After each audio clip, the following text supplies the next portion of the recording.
নমস্কাৰ। আজি দিনৰ পৰা ৰাতিলৈকে একদম খুৰীহঁতৰ ঘৰতে খোৱা বোৱা মানে এইটো আকৌ ৰাতিৰ ভিডিঅ' দেই, এইটো দিনৰ নহয়। মানে দিনত খুৰী অকলে আছিলে যিহেতু, সেইটো কাৰণে বোলে ভাত খাওঁ আৰু দুজনীয়ে। অৱশ্যে ময়ো বেয়া নাপালোঁ।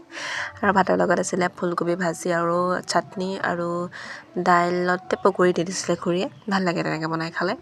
আৰু এইটো ৰাতিৰ ভিডিঅ'। এয়া মই আদা অকণ গুচাই লৈছোঁ, ভাত খাবলৈ দেৰি আছিলে যিহেতু, সেইটো কাৰণে চাটনা এটা বনালোঁ। ঠাণ্ডা যিহেতু, বুট মগু পিঁয়াজ আদা আদি দি মানে চব দি কৰি যেনেকৈ বনায় আৰু চানা টাইপত তেনেকৈ বনালোঁ, খালোঁ। ভাত খাবলৈ দেৰি আছিলে যিহেতু।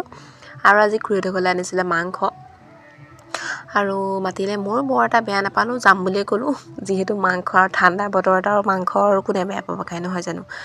আৰু ঠাণ্ডাত জালুকীয়া খাই বেছি ভাল লাগে, সেইটো কাৰণে খুৰীয়ে ক'লে বোলে জালুক দিয়ে বনাম। জালুকখিনি এনেকৈ পিচিব লাগিব। আৰু তাৰ আগত এয়া খুৰীয়ে মাংস বনাবলৈ যা যোগাৰ কৰিছে আৰু পাচলি চাচলি কাটি লৈছে। আৰু ব্ৰইলাৰ মাংস ৰঙালাও দিলে খাই ভাল লাগে, মানে আমি ভাল পাওঁ। ৰঙালাও দিছে আৰু এয়া পোৱালিক দিবলৈ আহিলে, পিছে পোৱালীয়ে আগতে আনি খাই আছে। আমালৈ ৰোৱাই নাই। আৰু এয়া মাংস উতলি আছে, তেনেকুৱাতে মানে পোৱালীকেইটালৈ কাঁহিয়া পালে জালুক দিব লাগিব। আৰু ধুনীয়াকৈ পিচিলোঁ। অকলে ভিডিঅ' কৰাহে, সেইকাৰণে এনেকৈ কৰিব লগা হৈছে। পিছে ভালকৈ পিচি দিছোঁ দেই, দুইটা হাতেৰে ধৰি পিচিছোঁ। আৰু এয়া খাবলৈ হৈ গ'ল। একদম গৰম ভাত, গৰম মাংস আৰু ঠাণ্ডাৰ দিন।